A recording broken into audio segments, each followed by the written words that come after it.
तो कितने किसानों की आय 2022 तक दोगुनी हो गई, कितने गरीबों को पक्का घर मिला है। कह देने से कोई भी देश विश्व गुरु नहीं बनता। देश जो है संविधान से चल रहा है। केवल घोषणाओं से, केवल बयानबाजी से काम नहीं चलने वाला। नमस्कार दोस्तों, मैं आपका अपना हिमांशु ठाकुर और आप देख रहे हैं आपका अपना चैनल यूटी न्यूज नेटवर्क। आज हमारे साथ स्टूडियो में जो मेहमान मौजूद हैं, यूं तो ये किसी भी पहचान के मोहताज नहीं है। नदीम अख्तर जी आज हमारे साथ मौजूद हैं। मैं इनका परिचय जरूर आपको बताना चाहूंगा। नदीम अख्तर जी पूर्व में डीडी नेशनल चैनल के, दूरदर्शन चैनल के सीनियर एंकर रहे हैं और वर्तमान समय में काशीपुर के अच्छे व्यवसायी भी हैं। लेकिन अब अपने इन सभी कामों को थोड़ा सा दरकिनार करके नदीम अख्तर जी ने जो है सक्रिय राजनीति में आने का फैसला ले लिया है। जी हां दोस्तों, नदीम अख्तर जी वर्तमान समय में काशीपुर समाजवादी पार्टी के नेता हैं। तो आइए नदीम अख्तर जी से बातचीत का सिलसिला शुरू करते हैं। सर, सबसे पहले बहुत बहुत स्वागत है। बहुत शुक्रिया आपका जी। अचानक सक्रिय राजनीति में आने की कैसे सूझी? सबसे पहले तो काशीपुर नगर के सभी वासियों को, हिमांशु जी आपको, प्रदेशवासियों को और देशवासियों को नववर्ष 2024 की हार्दिक शुभकामनाएं। जैसा कि आपने कहा कि मैं पत्रकार रहा हूं, हाँ बिल्कुल, मैं लगभग 15 साल से मैं डीडी न्यूज़ में सीनियर एंकर रहा हूं। इसके अलावा एक बात आपको और बता दूं, सन 2002 में सोबन सिंह जीना विश्वविद्यालय, जो कि वर्तमान में विश्वविद्यालय है, एक समय पर कैंपस हुआ करता था। 2002 में मैं छात्र संघ उपाध्यक्ष रहा हूं। और अब जैसा कि आपने बताया, व्यवसाय भी ज़रूरी है, पत्रकारिता भी मैंने की है और अब राजनीति भी, सामाजिक मुद्दों पर भी मैं बहुत सक्रिय हूं। तो कुछ छोड़ा नहीं है, सब चीज़ें साथ साथ चलती रही हैं और ऐसे कई एग्जाम्पल देश में मौजूद हैं जब हम कह सकते हैं कि पत्रकारिता के बाद बहुत सारे लोग राजनेता बने हैं, जिनमें सबसे बड़ा एग्जाम्पल तो पंडित अटल बिहारी वाजपेयी का रहा है, जो पत्रकार होने के साथ साथ एक बहुत अच्छे कवि और साथ ही साथ देश के राजनेता और प्रधानमंत्री भी बने हैं। राम मंदिर का अयोध्या जी में शिलान्यास होने जा रहा है। ऐसे में अक्सर हम बातें सुना करते हैं कि राम मंदिर निर्माण का जो असल क्रेडिट है वो भाजपा और भाजपाई लेते हुए नजर आते हैं।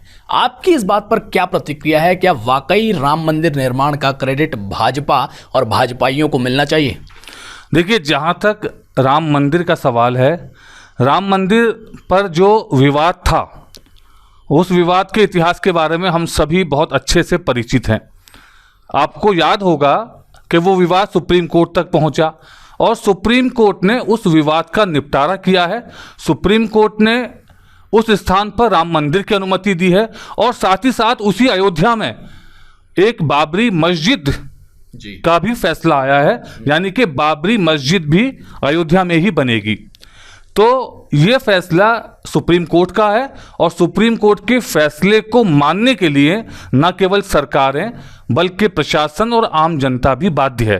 तो अगर राम मंदिर का निर्माण हो रहा है तो वो सुप्रीम कोर्ट के फैसले के आधार पर हो रहा है। लेकिन राम मंदिर के बहाने अगर कोई विभाजन करना चाहे देश का, अगर देश के सामाजिक ताने बाने को नुकसान पहुंचाए, देश में पोलराइजेशन करे, अपनी सत्ता को हासिल करने के लिए, राजनीति को चमकाने के लिए लोगों को आपस में लड़ाए, तो फिर इसको किसी भी तरह से सही नहीं ठहराया जा सकता। क्योंकि देश में संविधान में लिखा है कि भारत एक धर्मनिरपेक्ष देश है और धर्मनिरपेक्ष देश में शासन और सत्ता को धर्मनिरपेक्षता का निर्वहन करना चाहिए। अगर वो इसका पालन नहीं करते हैं तो देश के आने वाले भविष्य के लिए, सामाजिक तौर पर सभी नागरिकों के लिए ये अच्छा नहीं कहा जा सकता और इसके दुष्परिणाम आने वाले समय में देखने को मिल सकते हैं। दुष्परिणामों की भी आपने बात की और आपने बात की भारत एक धर्मनिरपेक्ष देश है। लेकिन हमारे इस धर्मनिरपेक्ष देश में अक्सर इस प्रकार की बातें सुना करते होंगे। कोई कहता है कि भैया हमें हिंदू राष्ट्र बनाना है, कोई कहने लगता है पीछे से आकर के भैया हमें पंजाब को खालिस्तान बनाना है, तो कोई कुछ अलग ही आवाज़ उठाता है। ऐसे में ये जो इस प्रकार की हिंदू राष्ट्र और खालिस्तान की जो आवाज़ें जगह जगह उठ रही हैं, इन पर आपकी क्या प्रतिक्रिया है? देखिए, भारत की आज़ादी की लड़ाई में सभी धर्मों ने, सभी लोगों ने मिलजुल कर उस लड़ाई को लड़ा। और उस लड़ाई को जिन लोगों ने नहीं लड़ा, ये बातें करने वाले वही लोग हैं। आज देश जो है संविधान से चल रहा है। किसी भी राजनेता से, किसी भी प्रशासन से अगर आप बात करेंगे तो वो यही कहेगा कि देश जो है संविधान से चलता है और संविधान से चलना चाहिए। अपने मन से या लोगों को बरगलाने के लिए, सत्ता को हासिल करने के लिए, देश में सांप्रदायिक विद्वेष फैलाने के लिए अगर कोई इस तरह की बातें करता है तो इन बातों का कोई औचित्य नहीं है। खालिस्तान समर्थक हो या हिंदू राष्ट्र की बात हो, ऐसे ही मुस्लिम राष्ट्र की बात हो, ये सब पैदा कौन कर रहा है? ये कौन मुद्दे लेके सामने आ रहा है? जनता को और सब लोगों को इस बात को समझने की आवश्यकता है कि देश संविधान के अनुसार चलेगा और संविधान के मुताबिक देश एक धर्मनिरपेक्ष राष्ट्र है और जो धर्मनिरपेक्ष बना रहेगा। या तो संविधान को खत्म कर दीजिए, संविधान को मत मानिए, या फिर अगर संविधान को मानना है तो संविधान के अनुरूप आपको आचरण भी करना होगा। बिल्कुल। अच्छा, प्रदेश के पटल पर हमारे अपने शहर काशीपुर की राजनीति, काशीपुर के राजनेता और काशीपुर के विकास से संबंधित तमाम मुद्दों को कहां पाते हैं? देखिए, जहां तक काशीपुर का सवाल है, काशीपुर में मुद्दों की कोई कमी नहीं है। आप जितने वर्षों से यहाँ रह रहे हैं या जितने वर्षों से हमने यहाँ पर देखा है, काशीपुर में समस्याओं का अंबार लगा हुआ है। और सबसे बड़ा दुर्भाग्य हमारा यह है कि यहाँ पर ट्रिपल इंजन की सरकार है, यानी कि केंद्र में भाजपा की सरकार, प्रदेश में भाजपा की सरकार, स्थानीय निकायों में भाजपा की सरकार। उसके बावजूद अगर काशीपुर का विकास नहीं हो रहा है, एक फ्लाईओवर निर्माण का काम जो कि पहले पूरा हो जाना चाहिए था वो अभी तक पूरा नहीं हुआ। सड़कों की जो बदहाल स्थिति है उस पर आप और हम लगातार देखते हैं कि क्या ये हमारी नियति है, ये हमारा दुर्भाग्य है, या हम ये पैदा हुए हैं इसलिए कि हम इन सड़कों पर चलेंगे? इन बदहाल सड़कों की क्या चलना हमारी नियति बन गया है? हम अपने राजनेता, अपनी सरकार क्यों चुनते हैं? क्या हम सरकार इसलिए चुनते हैं कि वो समाज में विद्वेष फैलाए, वो सामाजिक रूप से आपस में एक दूसरे को लड़ाए, या जनता को मूलभूत सुविधाएं प्रदान करे? लेकिन मूलभूत सुविधाओं को प्रदान करने की बात तो दूर की रही, लगातार समस्याएं बनी हुई हैं। चाहे वो आवारा पशुओं का मामला हो, चाहे वो सड़कों की बदहाल स्थिति का मामला हो, चाहे बारिश के दिनों में, बरसात के मौसम में लोगों के घरों में पानी का मामला हो, पानी घुसाने का मामला हो, या इसके अलावा शिक्षा की व्यवस्था की बात हो, रोजगार की व्यवस्था की बात हो, साफ सफाई की स्थिति की बात हो। तो ऐसे तो अनेक मुद्दे हैं जिन पर काशीपुर के लोगों को राहत मिलनी चाहिए थी। काशीपुर का संपूर्ण सर्वांगीण विकास होना चाहिए था। लेकिन ये हमारा दुर्भाग्य कहा जाएगा कि लगातार एक पार्टी की सत्ता काशीपुर में बनी हुई है, बावजूद उसके विकास को लेकर किसी के कानों तक आवाज नहीं पहुंच रही है। अच्छा, राजनीति से जरा पीछे हटके काशीपुर का एक आम नागरिक होने के नाते काशीपुर की महापौर उषा चौधरी जी के बीते कार्यकाल से कितने संतुष्ट हैं, मैं आपसे जानना चाहता हूं। देखिए, जहां तक पिछले कार्यकाल की बात है नगर निगम में, तो ये स्वाभाविक है कि जब हम किसी को चुनते हैं और लगातार 10 साल तक अगर हमने किसी व्यक्ति को चुना है तो उनसे उम्मीदें, अपेक्षाएं बहुत ज़्यादा होती हैं और उन अपेक्षाओं पर, उन उम्मीदों पर खरा उतरने की जिम्मेदारी उस राजनेता की होती है। आप अपने दिल से पूछिए, ये सवाल आपने मुझसे पूछा, ये सवाल तो उनसे पूछा जाना चाहिए था जो लोग सत्ता में रहे हैं। आप अपने दिल से पूछिए कि क्या काशीपुर में आपको विकास दिखाई देता है? अगर आपको काशीपुर में विकास दिखाई देता है तो समझ लीजिए ऐसा विकास हमें नहीं चाहिए।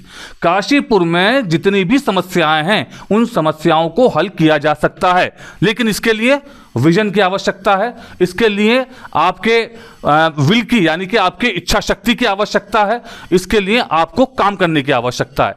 केवल घोषणाओं से, केवल बयानबाजी से काम नहीं चलने वाला। लोगों को अगर राहत देनी है तो इसके लिए जमीन में उतर कर आपको काम करना होगा। लेकिन मोदी जी का कहना है कि भाई हम हमारे देश के युवाओं को रोजगार मांगने वाला युवा नहीं बनाएंगे, हम रोजगार देने वाले युवा बनाएंगे और हमारे देश में अब युवा आत्मनिर्भर बनेगा और आत्मनिर्भर भारत को बना करके हम लोगों को रोजगार देंगे, यहां तक कि बाहरी लोगों को भी हम रोजगार देंगे, हम मांगेंगे नहीं। इससे कितना इत्तेफाक है? देखिए, जहां तक बयानों का सवाल है तो मैंने जैसे कि पहले भी कहा कि बयान तो आप कुछ भी दे सकते हैं, लेकिन धरातल पर वही बयान सही माने जाएंगे जब वास्तव में लोगों को उसका फायदा होगा। मैं आपसे कह दूं, आप रोजगार देने वाले बनिए, रोजगार पाने वाले नहीं। कितने लोगों को आप रोजगार दे सकते हैं अपने आधार पर? जब तक आपके पास आर्थिक शक्ति नहीं होगी, फाइनेंशियली आपको सपोर्ट नहीं मिलेगा, आपकी जो योग्यता है उसके अनुरूप आप काम नहीं करेंगे, तो आप कितने लोगों को रोजगार दे सकते हैं? नारा दिया था किसानों की आय 2022 तक दोगुनी होगी, सुना था आपने नारा ये? तो कितने किसानों की आय 2022 तक दोगुनी हो गई? गरीबों को पक्का घर देने की बात हुई थी, कितने गरीबों को पक्का घर मिला है? गरीबों को मुफ्त में शिक्षा देने की बात हुई थी, कितने गरीब बच्चों को मुफ्त में शिक्षा मिल रही है? ये ऐसी मजबूरियां हैं जो एक आम नागरिक आज के दौर में खुद सहन कर रहा है, खुद पीड़ित है, लेकिन सुनवाई के नाम पर अगर हम केवल बयानबाजी को मानेंगे तो इससे कुछ भी हासिल नहीं होगा। जी अच्छा, आगामी लोकसभा चुनाव कौन सी पार्टी अपने खेमे में लेकर के जाती हुई नजर आ रही है आपको, और किसको मिलना चाहिए उनकी डिजर्विंग कैपेसिटी के अनुसार आपके हिसाब से? देखिए, लोकसभा चुनाव में अभी कुछ समय बाकी है और ये सवाल जो है पूरे देश का है, केवल काशीपुर का सवाल नहीं है, पूरे देश का सवाल है। और जब भी हम अपने सांसदों को चुनते हैं तो न केवल सांसद के प्रत्याशियों की जो अपनी योग्यता है, उनके कार्यकलाप हैं, उनका लोगों से जुड़ाव है, ये सारी चीज़ें हम देखते हैं, उनकी शैक्षिक योग्यता को देखते हैं, साथ ही साथ हम ये भी देखते हैं कि वो किस पार्टी के नुमाइंदगी कर रहे हैं। तो ऐसे में जो देश के सामाजिक ताने बाने को एकजुट रखे, जो सही मायनों में देश के विकास में आम आदमी को भागीदार बनाए। केवल कह देने से कोई भी देश विश्व गुरु नहीं बनता। हाँ, विश्व गुरु बनना चाहिए, भारत के अंदर वो क्षमता है, भारत के लोगों में वो योग्यता है कि वो विश्व गुरु बन सकते हैं, हम विश्व गुरु बन सकते हैं, लेकिन केवल कहने से नहीं, हमें उसके लिए काम करना होगा, अपने लोगों को मजबूत करना होगा, गरीब वर्ग को, मध्यम वर्ग को, जो भी हमारे जो पिछड़ी लोग हैं, चाहे वो शैक्षिक रूप से पिछड़े हों, सामाजिक रूप से पिछड़े हों, हमारे दलित भाई बहन हों, हमारे जो अल्पसंख्यक भाई बहन हों, जो भी समाज की मुख्य धारा से दूर हैं, जिन तक विकास की किरण नहीं पहुंची है, जब तक हम उनका विकास नहीं करेंगे, देश कभी भी विश्व गुरु नहीं बन सकता। आगामी चुनावों की अगर मैं बात कर रहा हूं तो बात निकाय चुनाव की भी करनी जरूरी है, क्योंकि लोकसभा चुनाव के बाद जो अगला सबसे बड़ा अटेंशन मिलना है वो निकाय चुनावों को मिलना है। और निकाय चुनाव की तैयारी में शायद कहीं ना कहीं आप भी लगे हैं। यदि आप चुनाव मैदान में उतरने का सोच रहे हैं तो क्या थीम है, क्या सोच है, और किस विचारधारा को लेकर के चुनाव मैदान में उतरने का विचार है? जी बिल्कुल, निकाय चुनाव तो पहले ही हो जाने चाहिए थे। जैसे कि आपको मालूम है कि 3 दिसंबर या 2 दिसंबर को निकायों का कार्यकाल समाप्त हो गया, उससे पहले ही चुनाव होने चाहिए थे।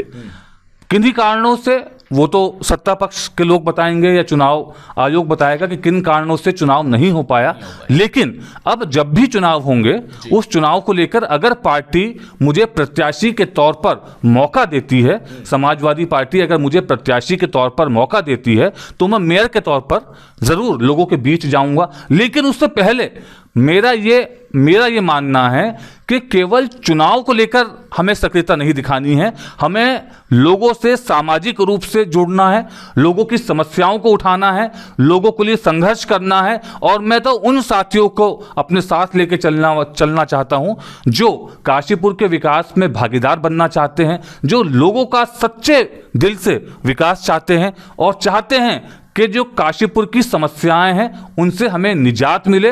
और जिस विकास को लेकर चर्चा होती है, कम से कम मूलभूत जो हमारी आवश्यकताएं हैं, बिजली, पानी, स्वास्थ्य, शिक्षा, रोजगार, इन मुद्दों पर तो कम से कम काम हो। बड़ी बड़ी बातें हमें नहीं करनी है, हमें बुनियादी सवालों को हल करना है। लोगों को अच्छी सड़कें मिल सकें, लोगों को रोजगार मिल सकें, लोगों को अच्छी शिक्षा मिल सके, ये ऐसे बुनियादी सवाल हैं जिन पर काम करने की जरूरत है। काम करने की जरूरत है, लेकिन अब जनता ये भी जरूर जानना चाहेगी कि नदीम अख्तर, जो कि अचानक से काशीपुर की सक्रिय राजनीति में सक्रिय रूप से आए, एंट्री की, और एंट्री करने के बाद एक ऐसी पार्टी, समाजवादी पार्टी, जिसका वर्तमान में उत्तराखंड में कोई वर्चस्व या वजूद न के बराबर माना जाता है, आखिर ऐसी पार्टी का दामन क्यों थामा? देखिए, जहाँ तक समाजवादी पार्टी का सवाल है, समाजवादी पार्टी का एक समय में पूरे उत्तराखंड में 6 से 7 विधायक रहे हैं। उत्तराखंड राज्य 2000 में बना है। 2000 के बाद से समाजवादी पार्टी में कई विधायक रहे हैं और समाजवादी पार्टी बहुत सारे मुद्दों पर सक्रिय रही है। तो ये पार्टी जो है यूपी में सत्ता में रही है और देश की राजनीति में बहुत बड़ी भूमिका निभाने को तैयार है। माननीय अखिलेश यादव जी हों, माननीय मुलायम सिंह यादव जी हों, इनका एक विजन रहा है। ये जनता की परवाह करते हैं, गरीबों की परवाह करते हैं, पिछड़ों की परवाह करते हैं, दलितों की परवाह करते हैं, अल्पसंख्यकों की परवाह करते हैं, जिसके आधार पर उनको जनता ने यूपी में कई बार मौके दिए हैं मुख्यमंत्री के तौर पर। अब हम उत्तराखंड में इस पार्टी के लिए काम करना चाहते हैं, उनकी विचारधारा के लिए काम करना चाहते हैं। हमने कांग्रेस को देखा, हमने भाजपा को देखा, हमने केवल सत्ता बदलते हुए देखा, हमने असली विकास नहीं देखा। हमने जनता के मुद्दों पर सत्ता को हमने सक्रिय तौर पर नहीं देखा। हमने क्या देखा कि बस एक सत्ता के बाद दूसरी सत्ता, दूसरे के बाद फिर वही पहले वाली सत्ता। आखिर सत्ता बदलते रहने के बावजूद भी जो उत्तराखंड राज्य की परिकल्पना की गई थी, जिस उत्तराखंड राज्य के लिए आंदोलन किया था, क्या वो उत्तराखंड राज्य आज स्थापना के 23 वर्षों के बाद भी क्या हम वो बना पाए हैं? अगर हम ऐसा राज्य नहीं बना पाए तो इन दोनों पार्टियों के बाद एक तीसरे विकल्प के तौर पर हमें समाजवादी पार्टी को मौका देना चाहिए और हमें देखना चाहिए कि समाजवादी पार्टी का विजन क्या है, समाजवादी पार्टी किन मुद्दों के आधार पर जनता के बीच जाना चाहती है। तो यही हमारी भी कोशिश है कि समाजवादी पार्टी के कार्यों को, कार्यक्रमों को लेकर, उसकी विचारधारा को लेकर, जो विचारधारा शोषितों की है, गरीबों की है, दलितों की है, पिछड़ों की है, अल्पसंख्यकों की है, जो कि विकास के मामले में निचले पायदान पर हैं, उनको कैसे आगे लेकर आना है, मुख्य धारा में लाना है।